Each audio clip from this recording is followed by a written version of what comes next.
50% of runners are injured every year. At any one time, 25% of all people who claim to be runners are injured. There are some people who are probably born to run, maybe 2% of the population. The greatest sprinter that ever lived, Usain Bolt, he brags about the fact that he's never run more than a mile. Football players, basketball players, they don't run as part of their training. They do sprints. Mark Sisson. Mark Sisson. Mark Sisson. He's a former endurance athlete. In the fitness nutrition space for 30 plus years. Best-selling author of the Primal Blueprint. He's one of the most important voices in the space. The advent of high-tech running shoes 50 years ago, there's been no decrease in the amount of running injuries. Everybody's taking on running. It's going to reduce my risk of heart disease. It's going to make me lose weight. It's going to make me happier and healthier. It was a nice story, but none of it was true. That alone is going to be very shocking for a lot of people to hear. The idea of the marathon itself is a fabrication. Could you have heard this message as a younger man? That's a great question. Yeah, Mark, welcome back to the Ready State podcast. Thanks for having me back. Great to see you guys.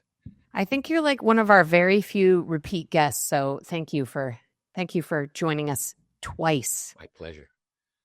I just want to remind everyone how important you are to our evolution in this strength conditioning, fitness longevity, durability space.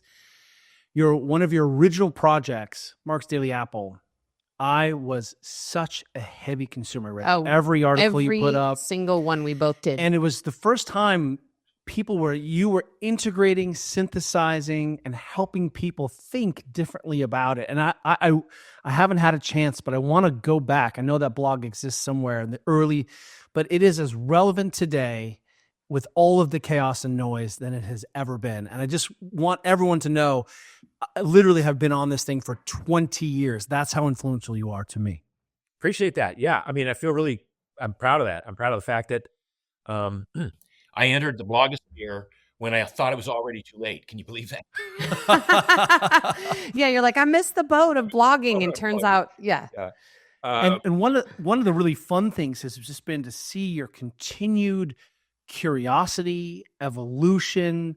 You know, I remember going to you invited me graciously to come speak at some of your early big events where I got to witness a 5-pound bucket of cashew butter, which blew my mind.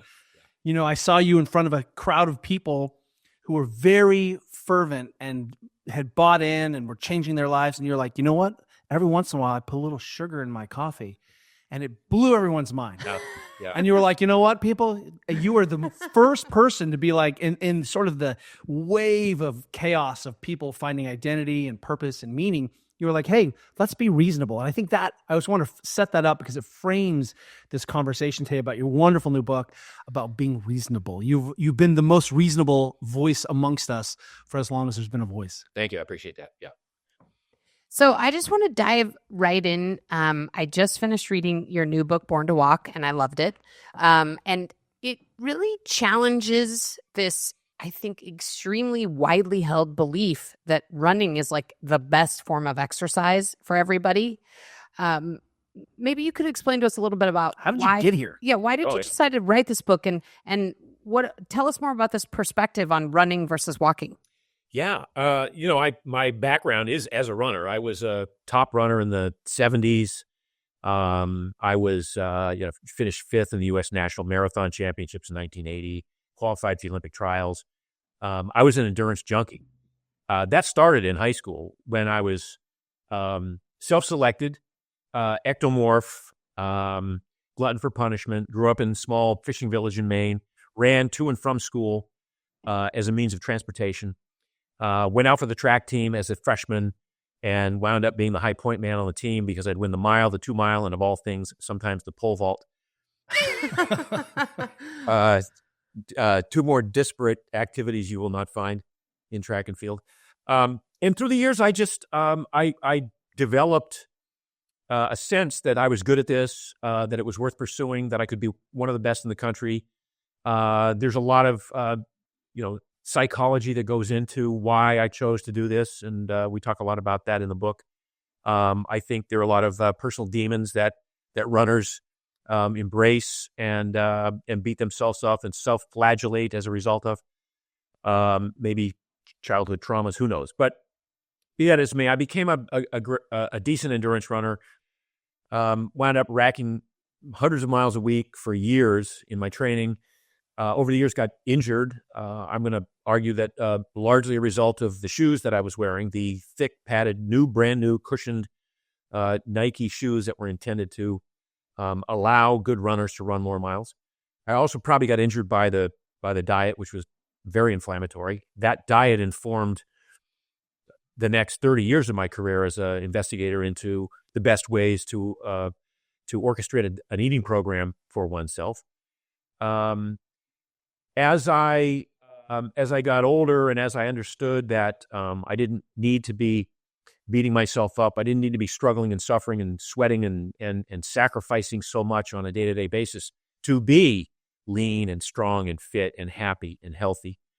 And that was a real aha moment for me because I'd been this stoic, monastic, ascetic kind of guy who had to go out and literally train to hurt every day as part of training. Practice hurting, as we used, as you said in one of the earlier books. So, cut to a bunch of years ago, and it's actually 2005. I wrote an article for a mentor of mine, Art Devaney, who I know you know, and I put it on his blog, and it was very well received. And the name of the article was "The Case Against Chronic Cardio," and in that I argued that most endurance athletes train way too hard. They're doing so much work that it's counterproductive certainly to health, and it's in many cases counterproductive to fitness. In other words, there are so many runners, so many endurance athletes, so many triathletes are training in a zone of what we call no man's land, the black hole of training, which is at a heart rate that is too high to be promoting aerobic capacity and fat burning and low-level capillary perfusion and all of the things that we talk about that are necessary for building a base. The heart rate's too high to do that, but it's too low to be entering the anaerobic threshold, to be working on VO2 max, to be doing any sort of improvement in power and speed and strength. So it sure feels like I'm doing a lot of work though in that zone. Well, and that's the biggest, one of the first big dangers, which it feels like this must be valuable. I must be, the fact that I'm hurting myself every day and I'm coming home exhausted from my workout must mean it's doing something. And yet the data proves otherwise. Most non-endemic runners, there are some people who are probably born to run. Very few, maybe 2% of the population at most. Those people are ectomorphs. They have big lungs. They have long legs. They have a tolerance for pain. They have something wrong with them psychologically that lets them. No, I mean definitely childhood trauma. Whatever, it has them going out and doing this every day. And for those people, I say, go for it. Knock yourself out. But my thesis here is that most people should not be running. Most people are not born to run. We're born to walk. We're born to walk extensively. We are humans that are evolved as bipedal animals. Like name 4 other bipedal animals that, animals that don't have 4 legs and are able to just hang out and rest in a position all day. We are genetically designed to have to move, whether it's to stay balanced and stay upright rather than falling over like some Segway with its CPU missing, or to promote lymphatic flow, or to enhance digestion, or to literally become a supple leopard. That is to move through different ranges and planes of motion all day long to maintain mobility, because mobility in that space is so critical to thriving and having a good life now, not just into the future. So we're born to walk a lot. We're born to be able to run once in a while as a result of a lot of walking, some lifting of heavy things, building up muscle and strength and power and speed, and a little bit of sprinting. But we're not born to run metronomically day in, day out, 8, 9, 10-minute miles, racking up the mileage, because there's certainly no evolutionary basis for doing that. I mean, it would have been antithetical to health up until 150 years ago, when there was carbohydrates that you could consume every day and they let you the next day and the next day and the next day. So, So how I got here is this realization that we are, that if what we're seeking is the enjoyment of the moment, the enjoyment of life. Look, everything I've done in my career in this sphere that I've been in since 2005 as a blogger and since the early 1980s as a coach and an author. It's all contemplated to make our life better, and better meaning enjoyable, providing a sense of satisfaction, providing a feeling of belonging, of contribution, of love, of all the things that humans seek. And we seem to be having gotten down this path of chasing numbers. Like, okay, I want more steps because I've heard it's good for me, or I want to cut back on my fat intake because I want to lower my cholesterol because it's going to reduce my risk for heart disease. And so much of our lives are now based not around the moment and enjoying the moment and in embracing the life that is around us, but busting our ass and struggling and suffering and sacrificing now for some future ephemeral, potentially non-existent outcome. So I've tried to bring everything back to, this is the reasonableness that you talk about. Like, okay, like how do I feel when I wake up in the morning? Am I ready to get out of bed and hit the ground running or walking? Am I enjoying every bite of food I eat? Are my workouts not just effective, but are they fun? Am I playing? Am I doing the things in my life that allow me to be fit and healthy, and then allow time for me to hang with my children or my spouse or my significant other or my friends or coworkers or whatever it is? Am I putting together a life plan that recognizes that right now is all I have, and so I want to optimize right now, and I don't want to outsource right now to my Fitbit, my Oura Ring, my sleep tracker, my whatever it is that we're wearing. Sorry, I'm rambling on here. Stop me when you've heard enough. Well, I've got about 10,000 follow-up questions, and I would just say, in terms of our own evolution in this space as well, we couldn't be more aligned with you. There's so many things you said that are things we've been saying as we podcast around, and the play piece we think is so important, and I think we'll get into that.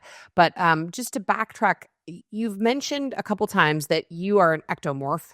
I know I am an endomorph. I'm not sure those are terms that most people have heard. And I know that in your book, you argue that, again, you said it's 2% of people or less are probably really appropriate for this kind of, volume running that we're talking about.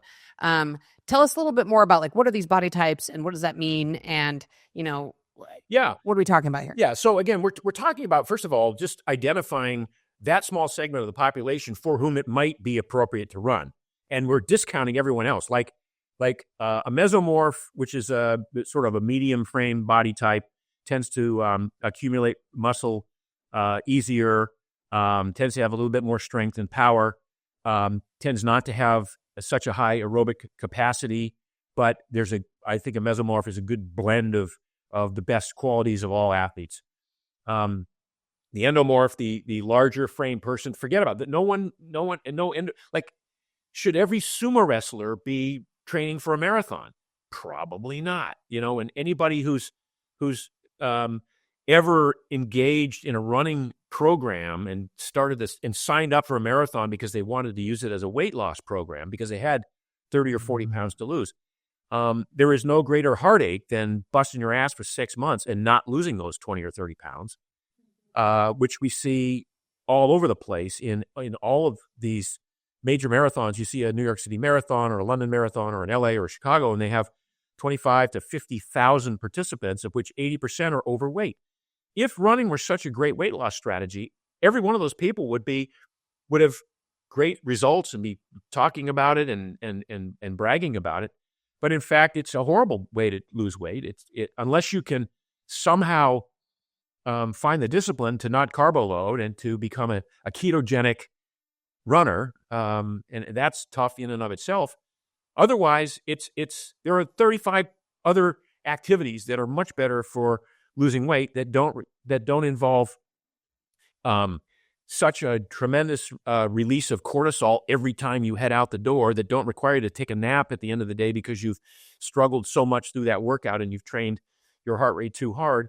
So many other things that you can do in the gym, lifting weights, that create metabolic lean muscle that burn far more calories than the skinny fat catabolic activity that running generates on people.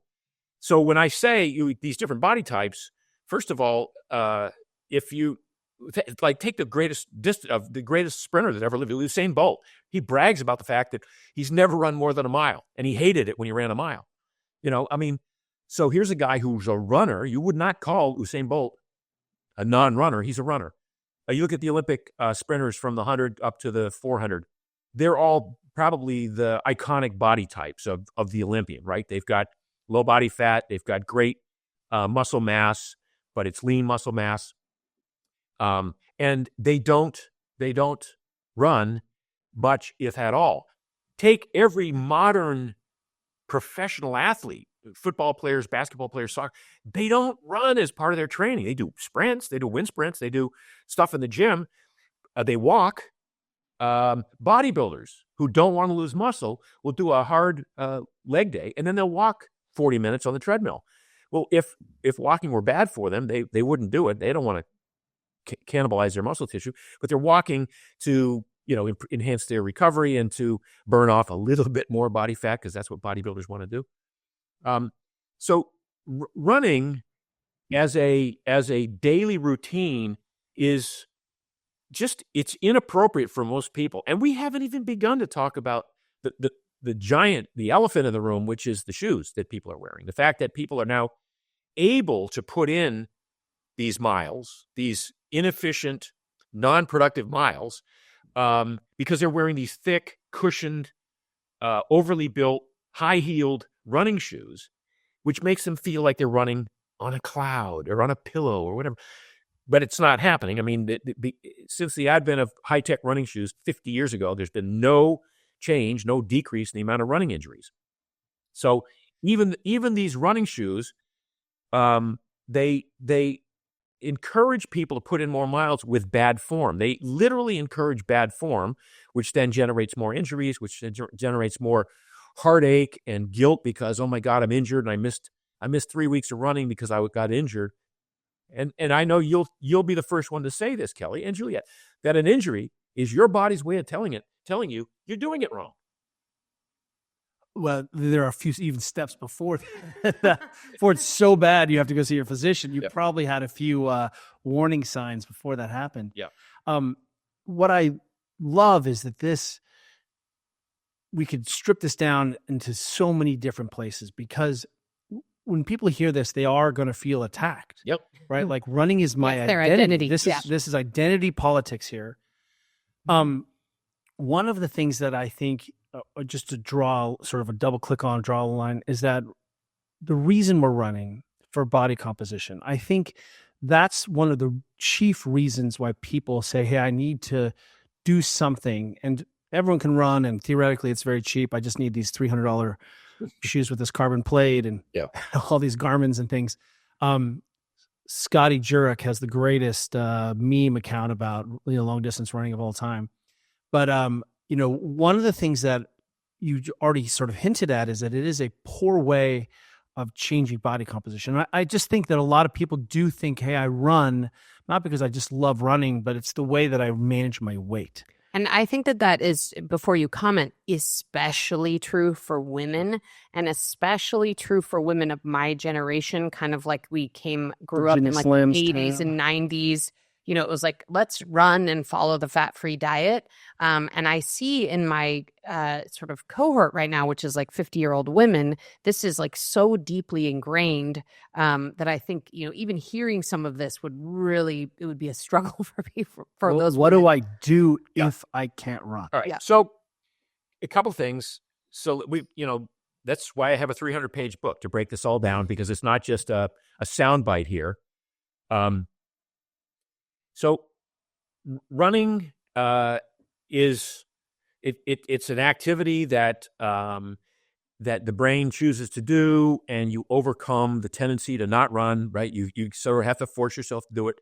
There's an element of that feels really good, like you've accomplished something. A lot of people, when they run, they think that the sweat that they're generating is they're melting fat. What's typically happening with most people who are running either with inappropriate form or running too fast for their fat capacity. In other words, we talk a lot in the book about heart rate zones and zone 2 and zone 1, and how most people who run exceed those zones and very quickly in the first 400 meters, they're past zone 2. Exactly. And what happens is, you're doing the work and you're burning the calories, and God bless you, you come back, your watch will say you burned 550 calories. But it wasn't fat that you burned off. It was largely glycogen. Glycogen stored in your muscles, glycogen that you have enough of to run 10 or 15 miles if you had to, but 5.5 is a good number. But for most people, that having burned that glycogen, the brain has a sort of an automatic reaction to, which is, oh my God, we've burned all this glycogen. We haven't burned any fat. We burned glycogen. We need to replenish this glycogen immediately. So there is this tendency, this compensation tendency to overeat and overeat carbs as a result of having done this work that is too stressful for the training level that the person is at, that produces too much cortisol, and cortisol is a gluconeogenic hormone. So the cortisol that you produce as a result of this run, which felt so good while you were doing it, is literally stripping muscle tissue down to access a couple of amino acids that are going to be sent to the liver to become glucose and more glucose so you can keep doing it. So we find ourselves on this treadmill, this roller coaster over years of running every day, carbo loading every night to top off the glycogen stores so we can run the next day. And that's only available as a result of the ubiquitous nature of carbohydrates in the world today. It wouldn't have, even 200 years ago, nobody would have been able to run every day in that regard, because you couldn't replenish that many. I just want to think of a medieval serf running with like loaves of bread. Loaves of bread. Where'd you get the coconuts? So the notion that particularly women who run a lot, and over the years, women tend to get injured actually at a higher, even higher rate than men, as a result of this sort of mindset that I've got to go do more miles and I've got to keep up, and running is my thing. Running is catabolic. So when we talk about catabolic, if you look at every elite runner in the world, they are skinny. They are, the world record holders and the marathon gold medalists are, if they're a man, they're 5'8" and 109 pounds. They're skinny. And even though they go to the gym and they lift weights, they might even do leg days, they can't keep it on. Running is catabolic. Walking is anabolic, or at least, at the very least, anti-catabolic. So walking doesn't tear muscle tissue down. It helps you build muscle tissue. Running is catabolic. Now, if you're going to run once a week, and I'm all for people running once a week. If that's your thing, if you say, I want to run, I love it, Mark. First of all, I challenge the fact that you love it. I think you love having finished running, and you love talking about being a runner, but you really love it. If you're wearing headphones while you're running and listening to, Metallica, you probably don't love running. You're probably just getting yourself through it. But I digress. If I could give you a way to train where you walked more and you lifted weights and you sprinted once in a while, and I'm not saying don't sprint. I am saying sprinting of any type. It doesn't have to be running, sprinting. It could be assault bike. It could be VersaClimber. It could be regular, whatever. It's just all manner of different ways of doing high heart rate activity for 20 to 40 seconds. But this combination of lots of low-level activity. And when I talk about walking, I'm talking about walking a lot. Going to the gym and doing weight training twice a week, not more than 3 times a week, but just enough to build the power and strength. Sprinting once in a while, and then put it all together once a week. Put it all together. Go run 5 miles. I guarantee you that with a strategy that I've just outlined, that 5 miles, you could probably run it faster than if you did the same metronomic 5 miles at 9.5-minute mile pace 6 days a week. So does that mean you can't call yourself a runner anymore because you don't run every day? But the fact that you do run faster when you do run, now you can't call yourself a runner? Of course you can call yourself a runner. I'm not trying to take that away from people. What I'm trying to say is there's a way in which if you say you want to improve your health, improve your fitness, increase your longevity, decrease your risk for disease, I've got a strategy that's based on human biology and evolution that's worked extremely well for the last 300,000 years. I think it will work well for you. but going out and running every single day is going to compromise your ability to burn off your own stored body fat, because you're burning mostly glycogen. You're doing it wrong. It's going to compromise your willingness to go to the gym, and then it compromise your efficientness and your effectiveness in the gym when you go do a leg day or an upper body day, and you say, "Oh, today I'm going to put on some muscle." Not if you're going to chew it up running 8 miles the next day. So and again, if you're skinny, if you're an ectomorph, if you want to race, go ahead and race. But if you're thinking that this is the ideal way, is like running is the panacea for weight loss, for health, for cardiovascular fitness, for longevity, it's not. And I got tons of data in the book that show that. And I know Kelly has a question, but one other additional point on this I think you touched on, in addition to sort of being exhausted and you come back and you want to eat more carbs, I assume there's good data to show that, those people then aren't moving for the rest of their day, which, is all we've talked about in our book, Built to Move. I know you're all about this. I mean, our whole mission has been like, you have to move a lot and often throughout your day. This sort of 1 hour workout model is a flawed model. And it seems like that's even more so with the runner, because you're so exhausted from the workout that you just are sedentary for the rest of your day. 100%. Is there data to show that? There's, I don't know if there's data to show that. I mean, there's been some studies, and these studies mostly reference like ancestral people like the Hadza, who, they wind up moving around all day long.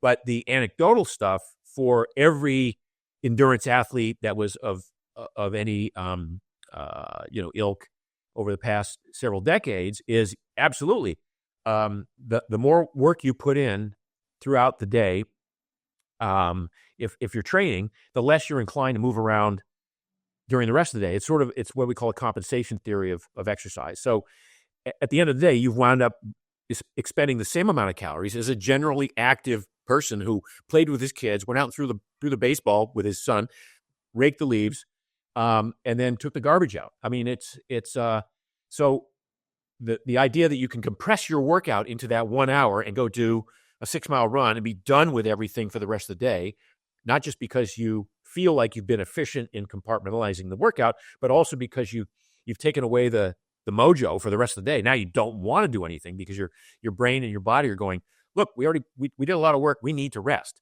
So this compensation effect is a real effect. And for somebody like you and I, who want people to move around all day long, like, I used to have a stand-up desk, and then I found I was standing there too long. So, now I walk around. I'm going to sit here with you for an hour, but when I get up, I'm going to be like anxious to get up and just move around for the sake of moving around. If I'd run a 12 miler earlier today, I'd be taking a nap right now, right? Which most people tend to do. So if you're a elite athlete, that's your life. Go for it. That's take your nap. But if you're an average person who wants to be stronger and leaner and fitter and happier and healthier all at the same time, then there's a better way of doing this. This episode of the Ready State Podcast is brought to you by Element. We literally drink it every day. True fact. Look, sometimes too. One of the things I want to talk about is how I'm using this clinically. I work at a university, local university, kind of decent university. And I was just last night talking to one of the teams and another team, the basketball team, about how important Element has been to their program, because athletes are working real hard and they're finding that when they supplement with Element, everyone plays better. And the players ask for it because they feel a difference. And what we're starting to see is that sometimes if you're just getting by and you're drinking like cans of Campbell soup, you're probably getting enough salt. But the rest of us need probably to be thinking a little bit more critically about our salt supplementation as it relates to performance. And I think it says a lot about how good Element tastes that you have a bunch of college kids 19 wanting kids to drink it, because asking for it. If we've learned anything having teenagers, is they do not pull a punch when it comes to letting you know if they don't like something, even if it's like, something that we love or think is really great or bring into our house. And so if you can get a bunch of young, high teenagers, young 20-something athletes to actually want to drink this and are requesting it, I think that also just goes to how good it tastes and how much it enhances just how much water we're all drinking. And you bring up a really good point. There's a bunch of flavor profiles, aka different kinds of flavors. And some of our daughters, for example, really like one that I just don't drink. It's not for me. It's for like 20-year-old superstars. But I have my own favorites, and it's great because there is something for everyone here. What's so great is that not only are they super tasty, I just can't stress this enough, no sugar. We're really fans of trying to separate hydration from nutrition. And I think there are a lot of other replacement things out there that have just too much sugar. Yeah. And this thing is just sodium, potassium, magnesium, and some yummy flavors. And I think, for these kids too, they're also getting massive benefit from just probably drinking way more water. Oh, wait, are you saying make water fun again? Yeah, make water fun again. Yeah. I can't recommend it enough. Lastly, we love our sauna. I don't know if you noticed this, but I sweat a little bit in the sauna. And I'm learning how to make the hand noises that you do out in the cold dove sounds. The dove sounds. But I have to tell you that it's easy to end up dumping a lot of those salts. I'm a heavy sweater and salty or kind of in my sweat. And if I don't replace this, my workout sucks tomorrow.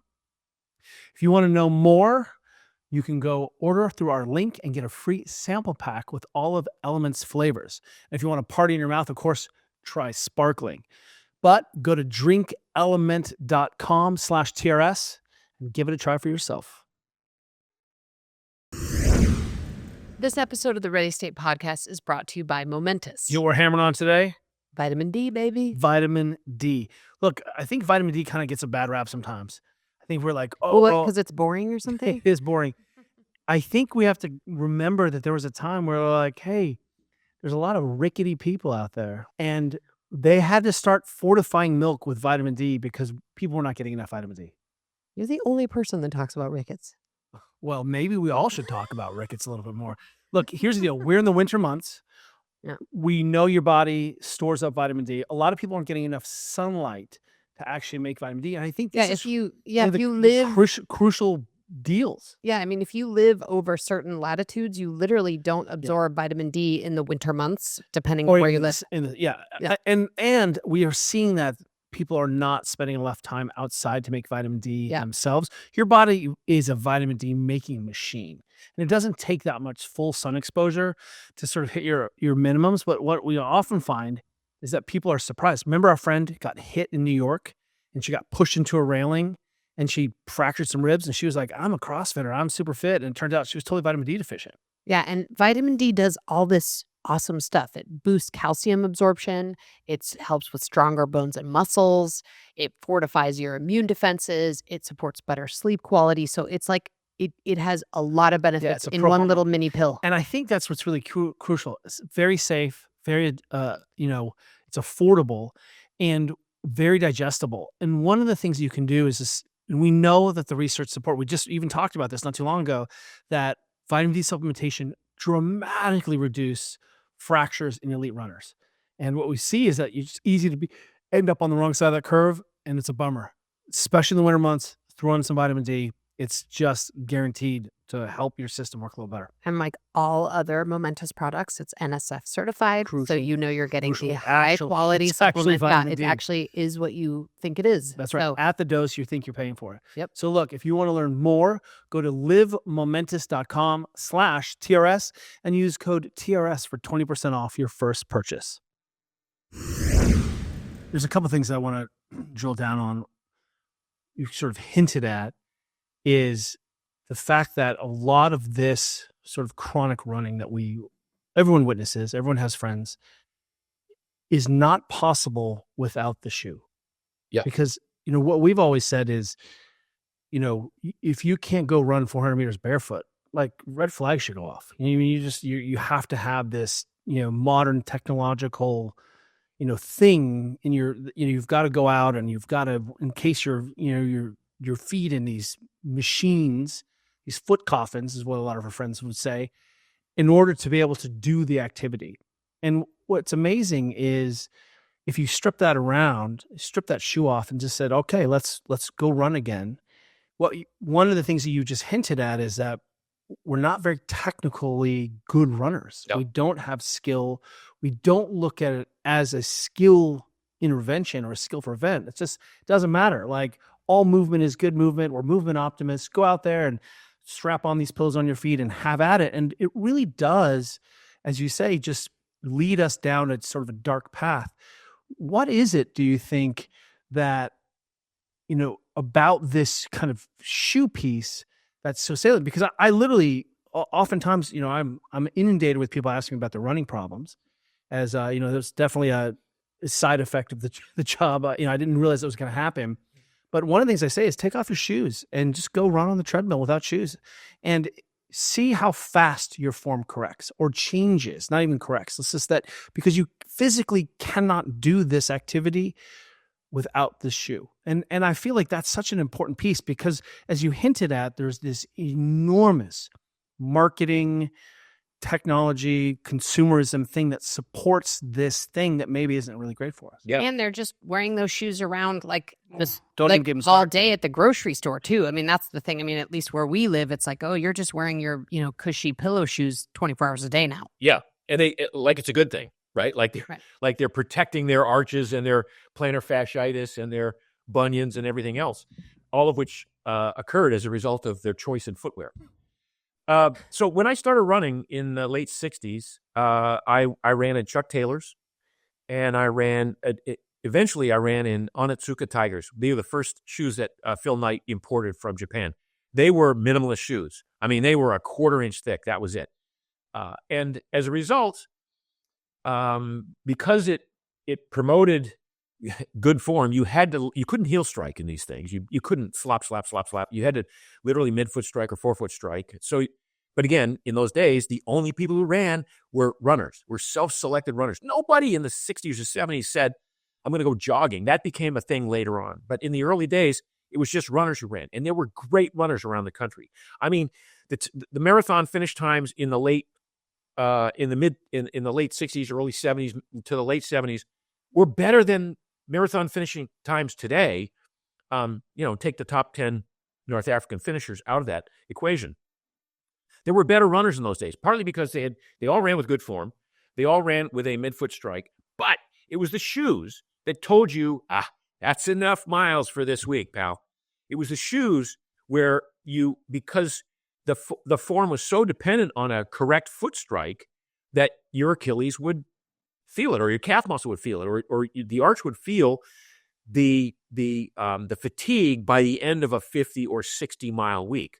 Now, enter Bill Bowerman and Phil Knight in Oregon in the late 60s, early 70s, and Bowerman says, I got all these men of Oregon, all these great track runners, best in the world.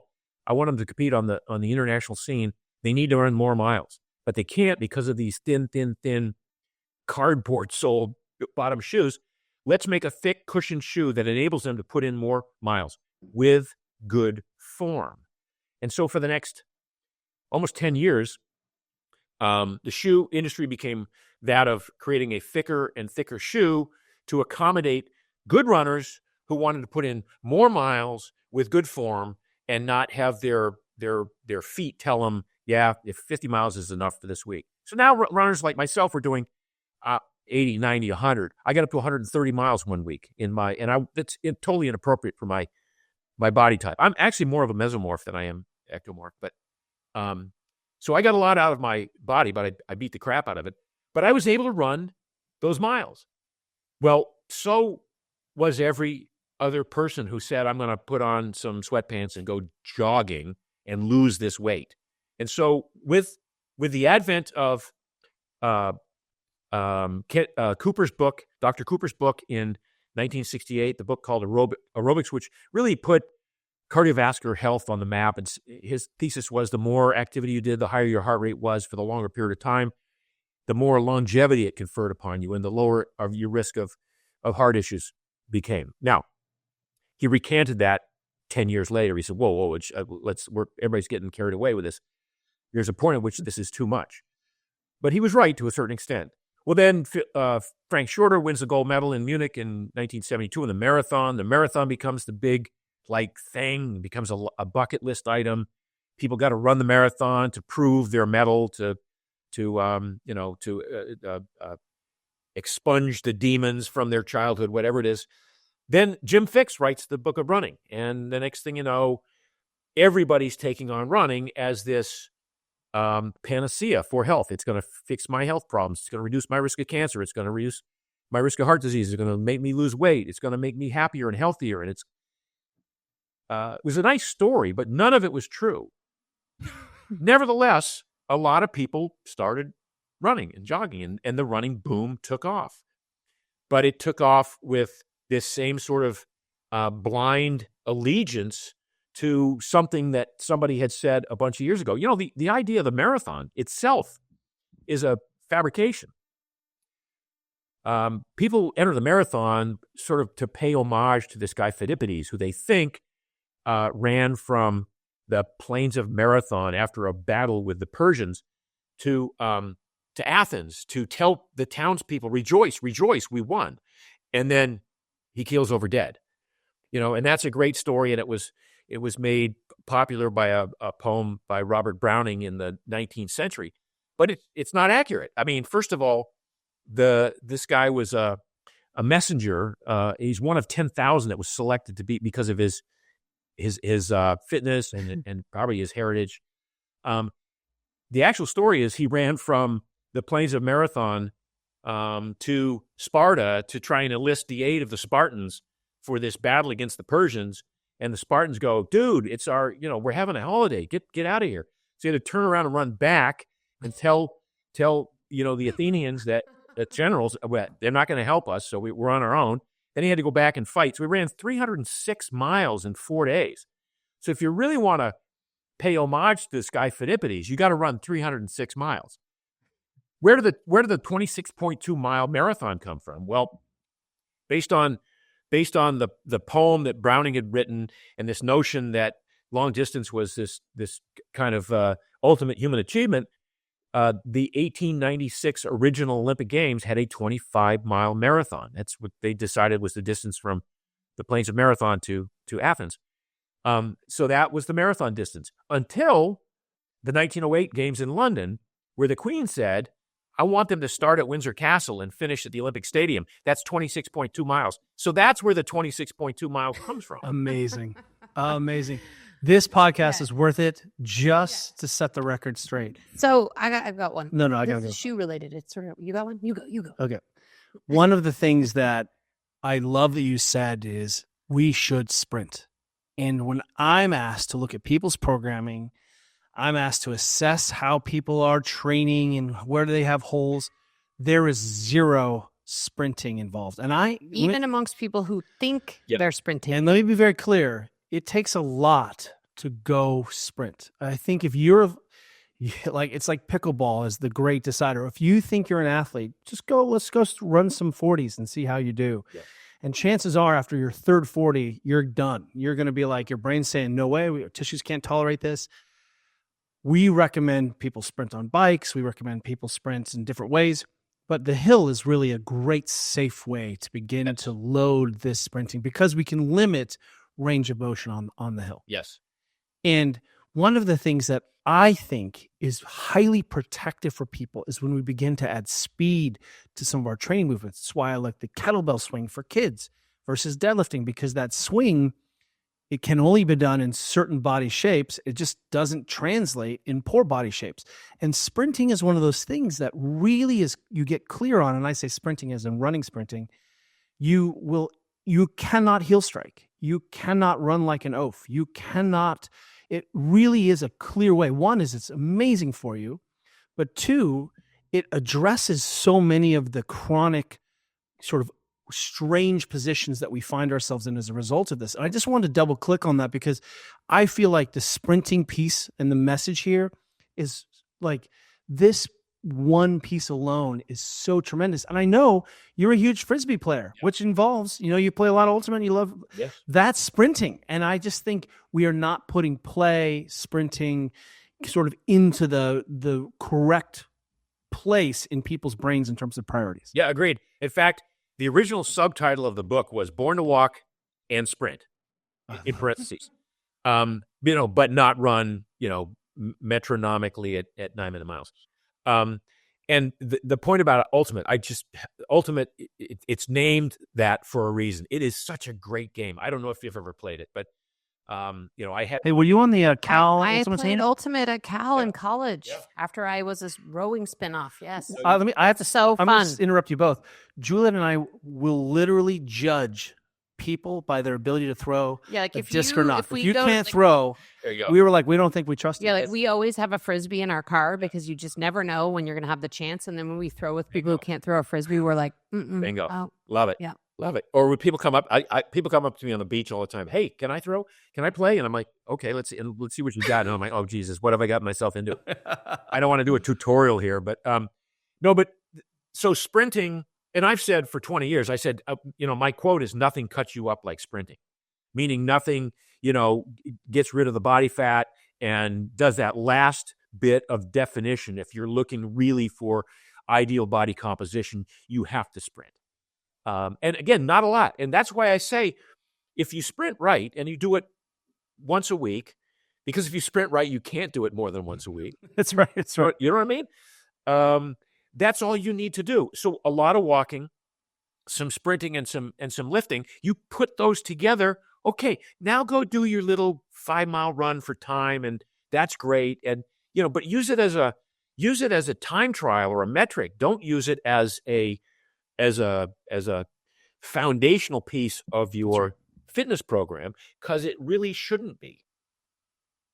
So I would just like to go back to the injury piece a little bit. I know we touched on it a couple different ways, especially in the footwear conversation. And I remember hearing, and this might be a statistic that Kelly quoted for me, and I know you're going to have a better one at the top of your head, but how many, I remember Kelly saying 85% of runners are injured in a year. Yeah. And I think we just need to come back to this, because you also mentioned, plantar fasciitis and Achilles problems and, bunions. Cottage I mean, there's just this like running this problems. laundry list. And I will say that, even as a 50-year-old, you start to see with each passing year, fewer and fewer people even can run and start taking up biking and doing other things, but largely because of injury. Yeah. But I mean, tell us a little bit about what the reality is in terms of recreational running and injury. Yeah, the numbers are appalling. 50% of runners are injured every year. At any one time, 25% of all people who claim to be runners are injured. So everybody in the United States right now who claims to be a runner, 25% of them are injured. The NFL does not have those sorts of, it's incredible that you would somehow assume that this was a good thing, right? That again, it's your body telling you you're doing it wrong. Now, most of the injuries are a result of the footwear. And by that, I mean the injuries, the footwear itself isn't causing the injuries. It's allowing bad form. Bad form over time causes repetitive motion issues, causes impact trauma, causes tweaks and twinges. We should be running barefoot, right? We should be running barefoot. That's how we get ideal running form. It's also why we wouldn't be able to run every single day if we were running barefoot. It's just impractical to do that. But if we're running at the very least with minimalist footwear, our feet have tens of thousands of sensors in each of the bottoms of our feet. These sensors are supposed to inform the brain of exactly how to organize the kinetic chain from the bottoms of the feet all the way up through the legs, through the neck. So it's the input from the temperature, the tilt, the texture of the ground we are walking on or running on that informs the brain of exactly how do I scrunch the arch around this particular rock? Do I articulate the toe to accommodate this divot I'm stepping in? Do I roll the ankle out a little bit so that in rolling the ankle, which is a gimbal joint, I don't put extraordinary pressure on the outside of my knees? Because without this information, without this organization of this kinetic chain, the brain has to guess. I guess I bend the ankle a little bit. I don't know. I guess maybe the knee's supposed to bend outward to accommodate this off tilt rock that I'm stepping on. So it's the ground, what we call the ground feel, that's so critical to being able to to reorganize your own kinetic chain. And people say, well, geez, Mark, I mean, I've got an issue. I'm duck-footed, I'm pigeon-toed, I'm knock-kneed, I'm bow-legged, I'm wide-hipped, I'm there.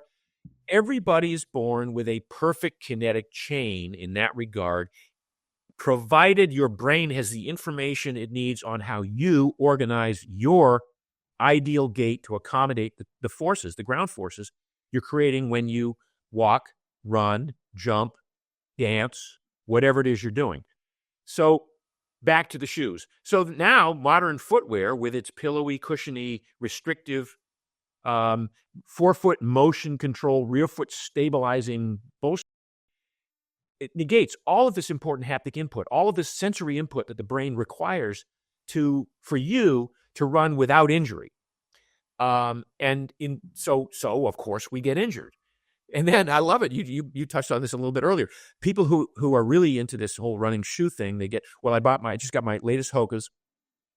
I got 400 miles on my old ones, so I'm going to relegate my old ones to the walking around town shoes now. Those are the shoes that I'm going to wear when I'm going shopping and picking the kids up from school and doing all the other stuff. I'm like, Jesus, I mean, it just promotes this ongoing bad form. What can I tell you? And the way to correct this is either go barefoot or to very least, wear some form of minimalist footwear when you are running, and ideally five-toed footwear. I think, is if you have to, when you hear this podcast, you have to set your emotions aside for a second. And your training, you've been trained to think this way, Yes. right? I just saw Sydney McLaughlin, who is one of our greatest sprinters of all time, and she runs a mile once a year, and it's a big deal. I don't know if you can follow her, and she ran it in 5:45, and people are like, "Wow, the best!" Like she's a 400-meter runner, right? And they were like, "Wow, she runs it in 5:45.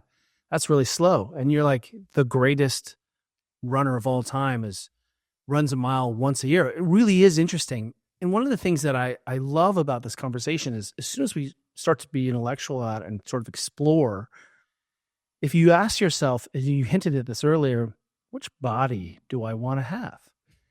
And I'll tell you, I want to look like Sha'Carri Richardson. She's jacked. And like, sign me up for the jacked program. And it is so much sprinting. I was just talking to one of our coaches about his daughter who has self-selected for track.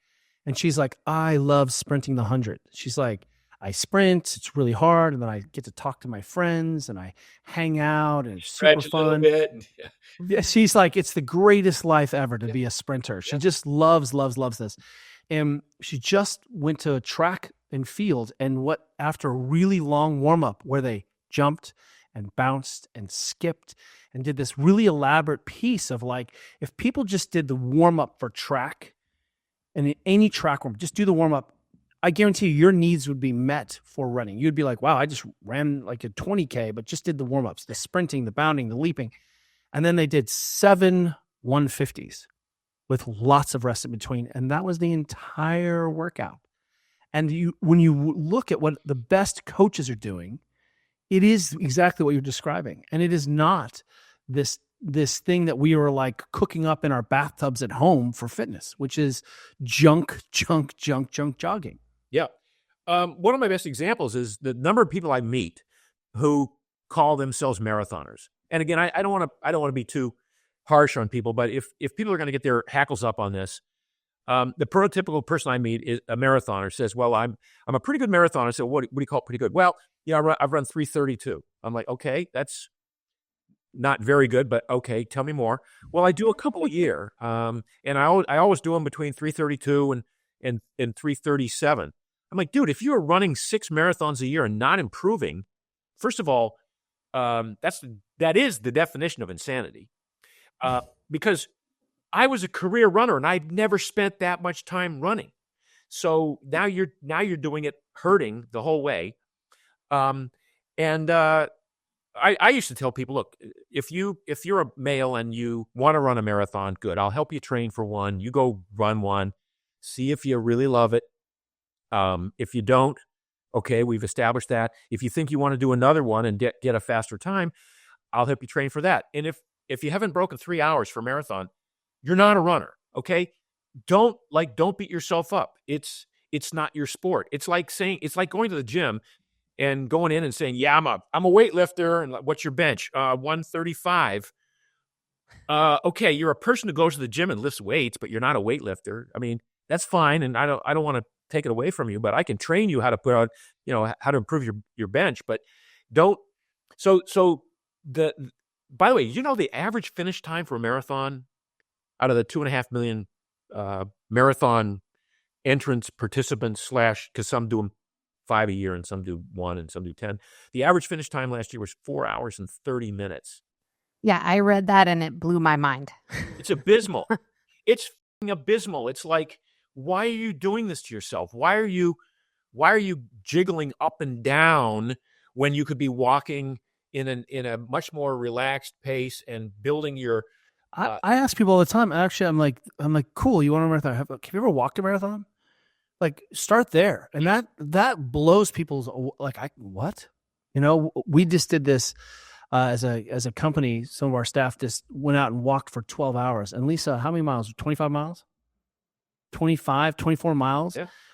And she came out unharmed, took a break, She had was like snacks, fine the next stretching, day. She drank a showed back up, cappuccino halfway but through. had this incredible adventure that she was able to do. Yes.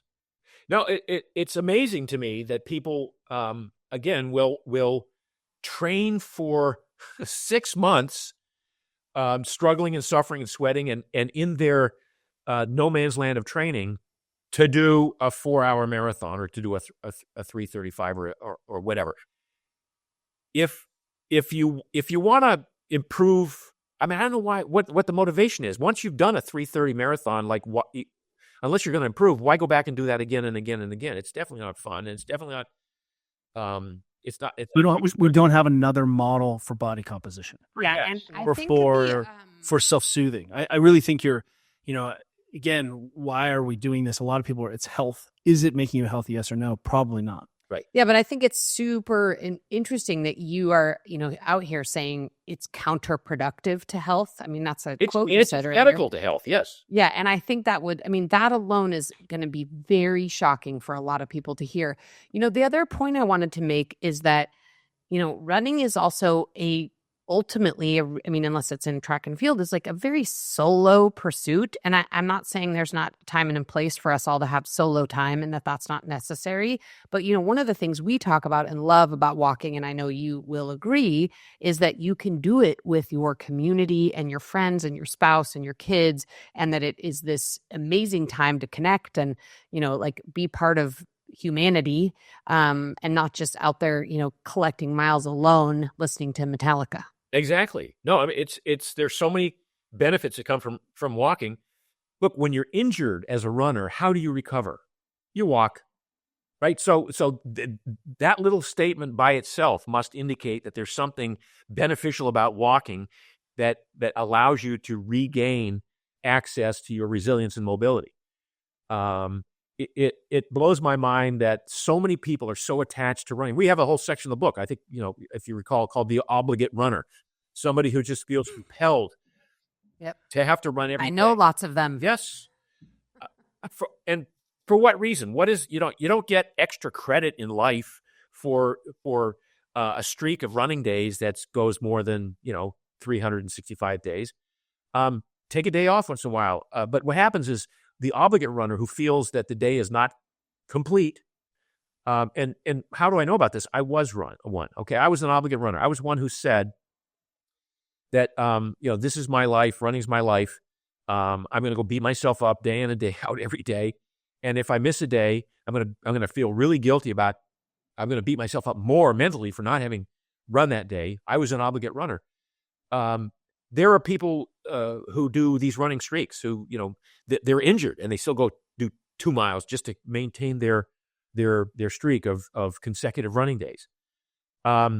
It's we talk a lot about the concept of endorphins, and people say, well, I run for that runner's high. Tell me about, you can't argue that the runner's high is a bad thing, Mark. And I'm like, well, endorphins are actually the body's natural hormones They're neurotransmitters that are produced by the brain in response to pain. And so if you want to use that as a means of creating these endorphins, these morphine-like substances that go occupy spaces on receptors that then make you feel relaxed and feel better, understand that those are a life or death accommodation through evolution. Imagine being a hunter-gatherer or a hunter and going on the persistence hunt for 2 hours or 3 hours and then not killing the beast. Right now you're exhausted, you're out of breath, you're out of energy, you've exhausted all your. Now you got a 7-mile hike to get back to camp, empty-handed. The endorphins are things that go, okay, at least life is okay. We'll make it back to camp. Everything will be good. Rather than just crawl up in a ball and die right then and there.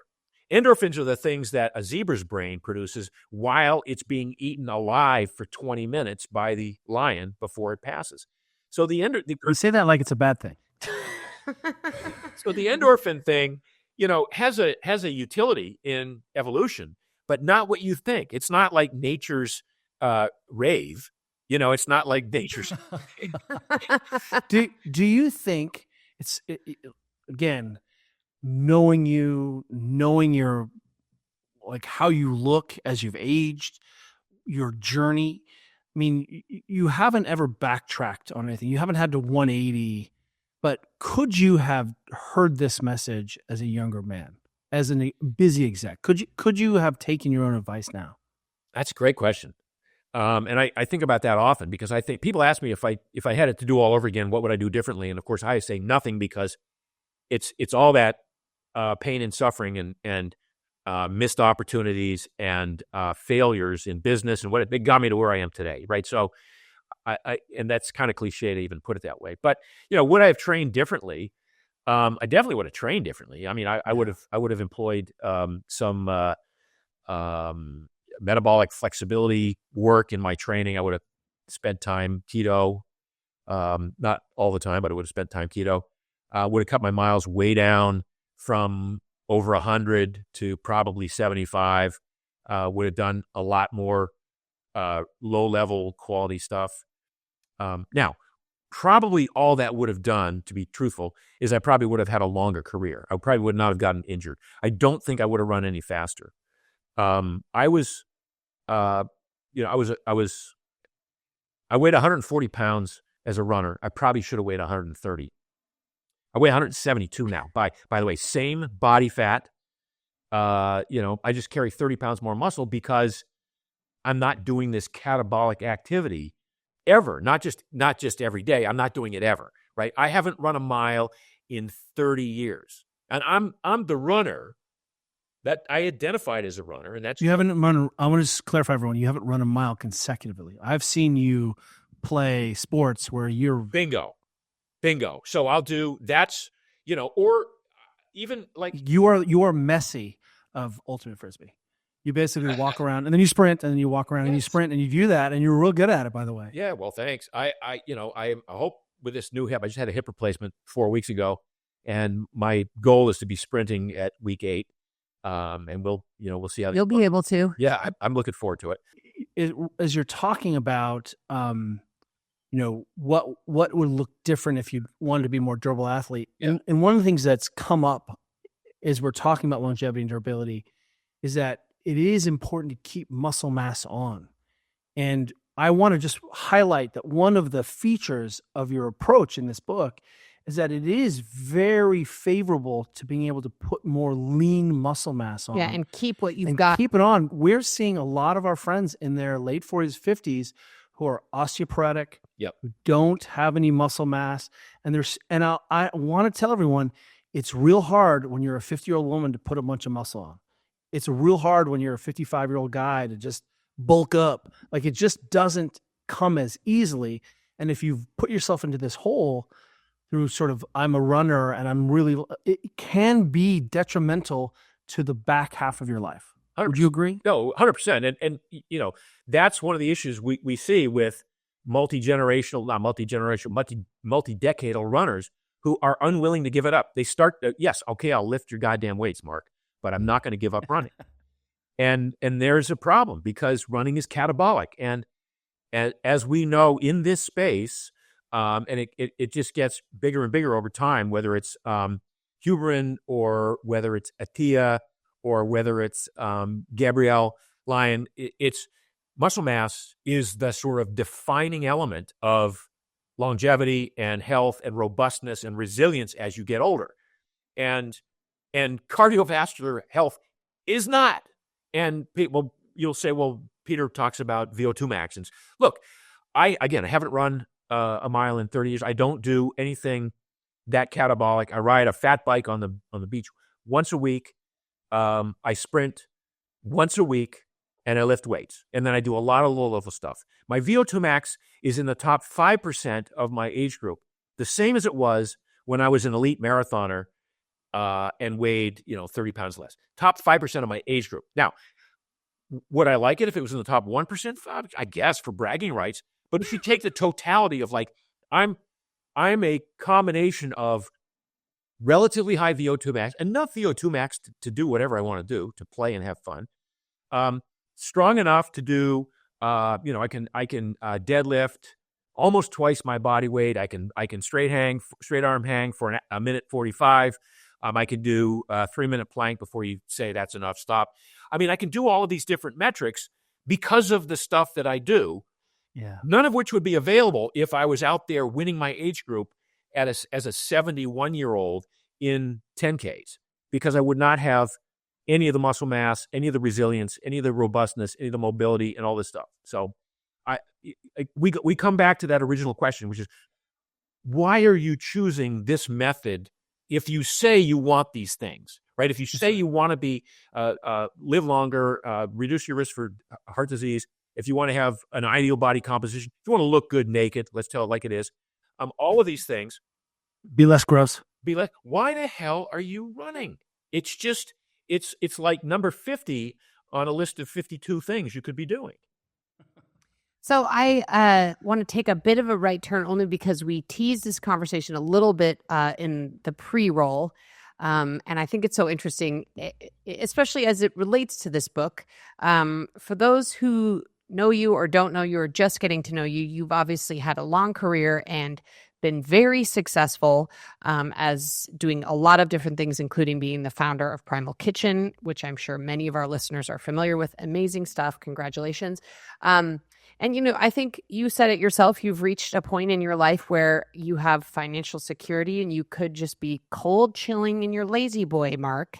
And instead, you decided to start a shoe company and write another book.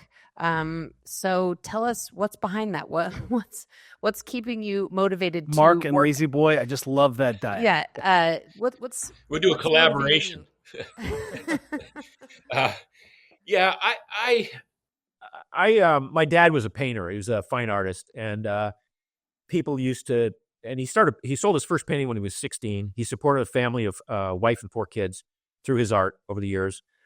Painted every day of his life until he died at the age of 87. And people used to ask him, they say, you must be passionate about painting. He said, no, I'm not passionate. I'm obsessed. And I feel compelled to paint every day. And I think that's what I feel. I feel compelled. Through the years, I've been lucky enough to have experiences that have been real aha moments for me. Like, oh my God, like if everybody knew what I know right now about this, how the world could change. So I've always felt compelled to take my experiences and my learnings and interpret them to the average person, which is how I started writing books. My first book was the Runner's World Triathlon Training book in 1981.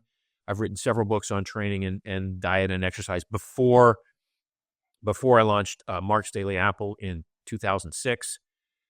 That Mark's Daily Apple was my way of getting my thoughts about health and fitness out there and trying to take what I thought were pretty complex topics coming out of the lab and coming out of the research papers and interpreting them for people. So this has always been my driving force. Is I just feel compelled to share what I know with people. Primal Kitchen was my way of saying, I figured out that once you get rid of all of the shit in your diet and you come down to a list of edible things, it's not a big list, right? You cut out all the center aisle of the grocery store, and now you've got, a handful of things: meat, fish, fowl, eggs, nuts, seeds, vegetables, a little bit of fruit.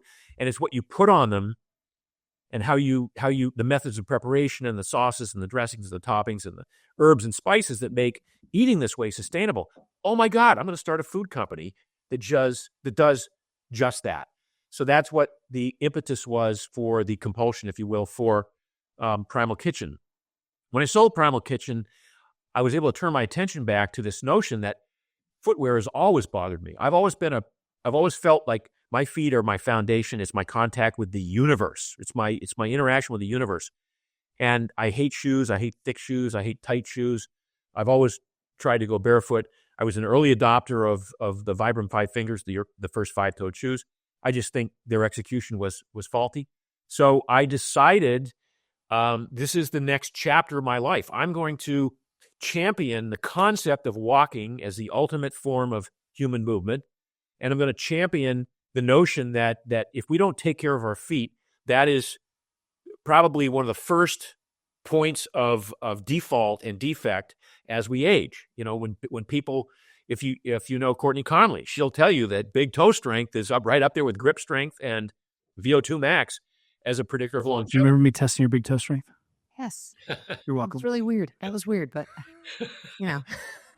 So anyway, I'm just saying that this, I wake up every day excited to offer an opportunity to my friends and people who know me and people who follow me, a way to get, to ratchet up their life and their lifestyle and their ability to enjoy the moment with these insights that I've come across. I don't have the way. I don't have the only way. I just have a way. But I have enough of this background that goes back 40 years to say, if you're willing to listen to me a little bit or read what I've written or whatever, I think you'll find it an interesting opportunity for you to try something new that you haven't thought of before.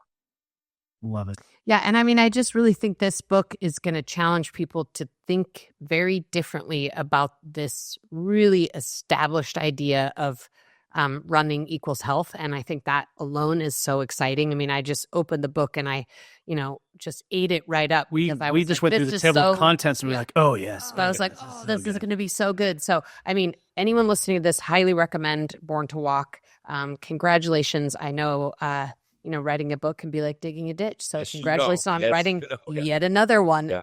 I want you to tell people where they can find this, where they can find your shoes, they can find your thinking, writing. But also, I just want to highlight again what a steward you've been for so many of us. You held the door open for so many of us young thinkers in this space, and you collected us and you held us to your bosom and you fed us. And I just want to say thanks again for helping shape this and creating an opportunity for so many of us. Well, thank you, both of you. And again, I want to thank you for taking whatever little inspiration I could offer and running with it and becoming masters of the universe in your own particular universe. So this is how the world is supposed to work. So thank you for that.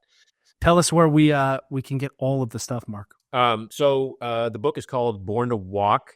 It's on Amazon. It's in Barnes & Noble. If you want to find out a lot about the book and check out the insights, we have a website called borntowalkbook.com. I'm Mark Sisson Primal on Instagram. So if you want to see any daily sort of updates and insights there, I rant a lot now on Instagram. I find out I can do that. I'm Mark_Sisson on Twitter, and I really rant on Twitter. And one day soon, Mark's Daily App will be coming up online, but it was shut down about a year and a half ago by some hackers, and so it's been a real problem trying to reintroduce that. Can't wait. And then what about your shoes? Where do people find them? Yeah, the shoes. It's peluva.com, Peluva, Peluva. And then on Instagram, we are Wear Peluva, WearPeluva, Wear Peluva. And love to have people check it out. I think we're really going to revolutionize footwear here. Mark Sisson, foot fetishist. Yeah. You are killer of chronic cardio. My friend. Goat. Thank you so much. Thank you so much. For being here with thanks us. for having me, guys.